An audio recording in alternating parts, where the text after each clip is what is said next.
Selamat pagi, perkenalkan nama saya Jarpan Manurung, NIM 2303047,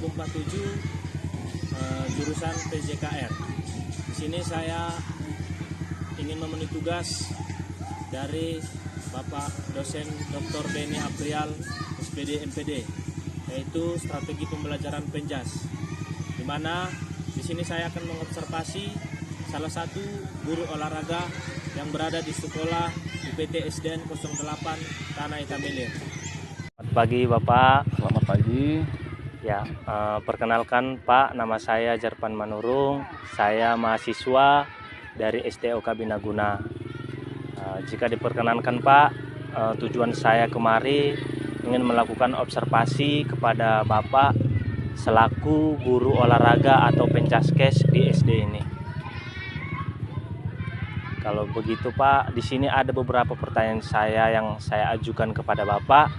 Yaitu yang pertama, apa saja strategi pembelajaran Penjas yang paling sering Bapak gunakan di SD ini?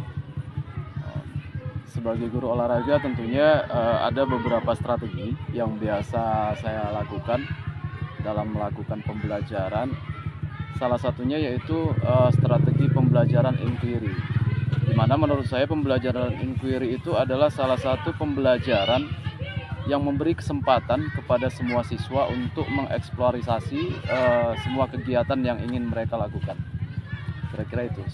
Jadi strateginya strategi inquiry. Ya. Baik, yang kedua Pak, seberapa sering Bapak menyesuaikan strategi pembelajaran dengan karakteristik peserta didik, baik dari usia, kemampuan fisik, dan minat gitu Pak? Nah, tentu dalam menerapkan sebuah strategi pembelajaran itu kan memang kita harus melihat karakteristik siswa gitu ya. Dari minat siswa gitu, dari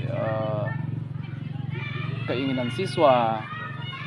Nah, jadi mungkin dalam setiap kali pembelajaran, setiap kali pertemuan pembelajaran itu hampir selalu saya menerapkan strategi pembelajaran tersebut.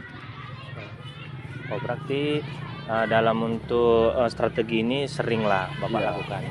Hampir setiap pembelajaran itu saya lakukan. Kemudian Pak, bagaimana Bapak menilai efektivitas strategi yang Bapak gunakan dalam mencapai tujuan pembelajaran tersebut? Nah, kalau dari efektivitas tujuan pembelajarannya, tentu saya menilai ini sangat efektif. Karena di mana dengan kita melakukan atau menerapkan strategi tersebut, kita memberi kesempatan kepada siswa bagaimana siswa itu mampu menunjukkan bakat dan minatnya itu terhadap salah satu cabang olahraga ataupun pembelajaran yang sedang kita lakukan gitu. Jadi dia akan lebih memahami, akan lebih mudah mengerti apa yang akan kita lakukan pembelajaran tersebut, sehingga daya tangkap mereka, daya ingat mereka dalam pembelajaran yang akan kita lakukan itu lebih tercapai secara tujuannya. Saya lanjutkan pertanyaan berikutnya. Apakah Bapak menggunakan media atau teknologi pendukung seperti video, aplikasi, dan sebagainya? Ya, selama ini saya menggunakan media untuk meningkatkan motivasi siswa untuk mengikuti pembelajaran.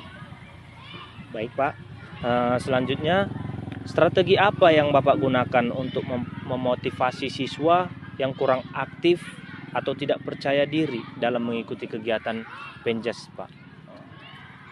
Nah, seperti yang pertanyaan sebelumnya, bahwasannya kenapa saya menggunakan media pembelajaran sebagai pendukung dalam menyampaikan sebuah materi, itu merupakan salah satu strategi saya bagaimana meningkatkan kemauan siswa tadi dalam mengikuti pembelajaran tersebut. Karena siswa ini kan terkadang ada keinginannya itu ataupun kemampuannya itu bisa dengan audio visual gitu kan, ada dengan langsung dengan praktek. Jadi salah satu meningkatkan motivasi siswa itu tadi dengan salah satunya menampilkan sebuah video, dan yang paling utama adalah selalu menanamkan rasa percaya diri terhadap siswa, bahwasannya semua manusia itu pasti bisa melakukan jika ada kemauan, seperti itu. Baik Pak, saya lanjut Pak. Apa kendala utama yang Bapak hadapi dalam menerapkan strategi pembelajaran penjas yang efektif? Nah, jadi kendala inilah sesuatu yang menjadi masalah klasik bagi semua guru mungkin ya, bukan cuman guru PJOK gitu kan. Terlebih di setiap sekolah itu pastikan komunitasnya itu heterogen, beraneka ragam gitu. Jadi dengan beraneka ragam karakteristik ini terkadang memang sulit kita untuk satu persatu memahami apa kemauan siswa tersebut gitu kan. Jadi kendalanya mungkin di situ. Bagaimana kita bisa mengetahui kemauan dan keinginan siswa itu untuk mengikuti pembelajaran yang kita lakukan sehingga tercapailah sebuah tujuan pembelajaran tersebut. Saya lanjut lagi Pak. Apa saran atau harapan Bapak terhadap pengembangan strategi pembelajaran penjas di masa depan? Nah, harapannya tentu terkait dengan pelajaran penjas ini ke depan semua guru olahraga itu diberi sebuah kesempatan, sebuah kesempatan untuk bagaimana mereka menampilkan kemampuan siswa itu, salah satunya dalam bidang prestasi gitu. Karena dengan adanya suatu bidang prestasi yang kontinu yang dilakukan ke depannya, baik itu di tingkat sekolah, terutama di tingkat sekolah dasar, ini akan membangkitkan motivasi siswa itu dalam mengikuti pembelajaran PJOK, sehingga menghasilkan sesuatu yang selain dari pengetahuan, juga dari prestasi siswa itu sendiri. Mungkin lebih ditingkatkan lah seperti itu, dan pembelajarannya itu lebih terbuka ke depannya. Yang terakhir Pak, apakah di sekolah Bapak sudah menerapkan kurikulum Merdeka Belajar?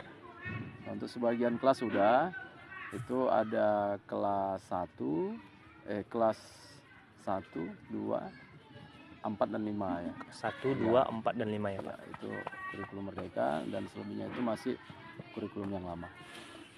Baik Pak, terima kasih untuk kesempatannya pada hari ini, dan juga untuk jawaban yang Bapak berikan tadi, mungkin udah lebih memahami. Jika ada pertanyaan saya yang kurang berkenan di hati Bapak, saya mohon maaf. Sekali lagi demikian Pak, terima kasih banyak Pak. Sama-sama. Sekian video dari observasi saya. Jika ada kekurangan saya mohon maaf. Saya ucapkan terima kasih. Salam olahraga.